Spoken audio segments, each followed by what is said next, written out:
Ah, l'éternelle question de notre temps.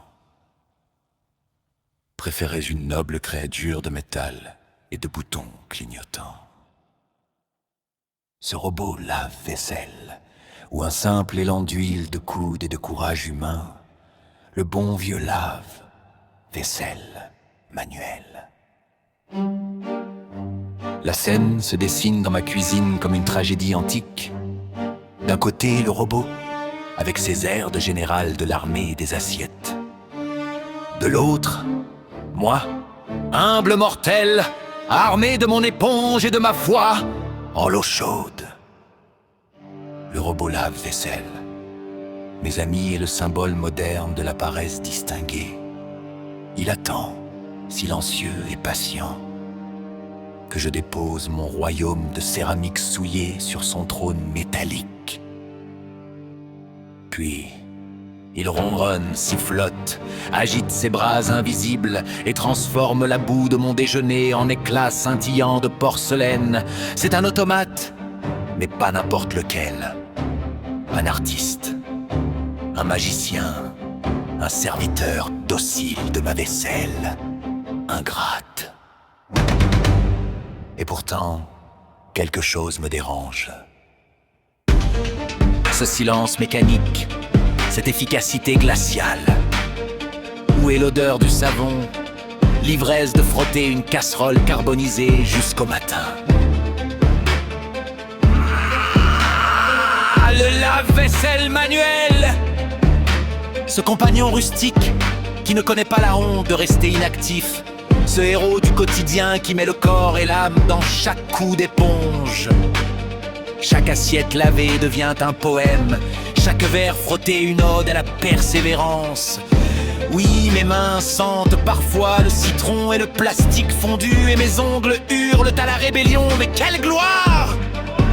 Quelle grandeur!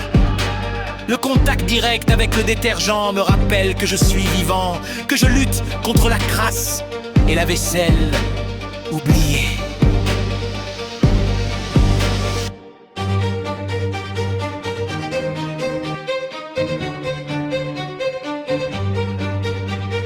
Pourtant, le robot a son charme diabolique. Il promet la liberté. Je peux aller méditer, lire un poème ou écrire des vers sur la vanité de la société, pendant que lui s'occupe des restes de spaghettis. Mais cette liberté a un prix. L'obligation de comprendre des instructions incompréhensibles, de surveiller des codes d'erreur dignes d'un roman syllacolque, de craindre l'inévitable drame du verre cassé à la 5e tentative. Alors, que préférerais-je?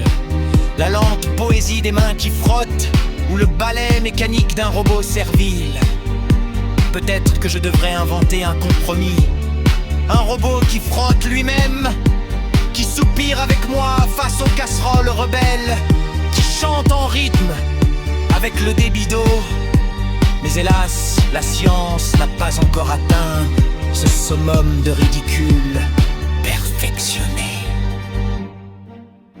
En attendant, je me tiens devant mon dilemme, avec un mélange de nostalgie et de futurisme, entre l'odeur du savon et le parfum métallique de la technologie.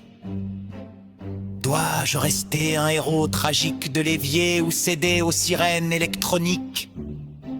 L'épopée de la vaisselle continue, et moi, poète du détergent, je médite. Un objet unique par fonction, ou une machine à rêve.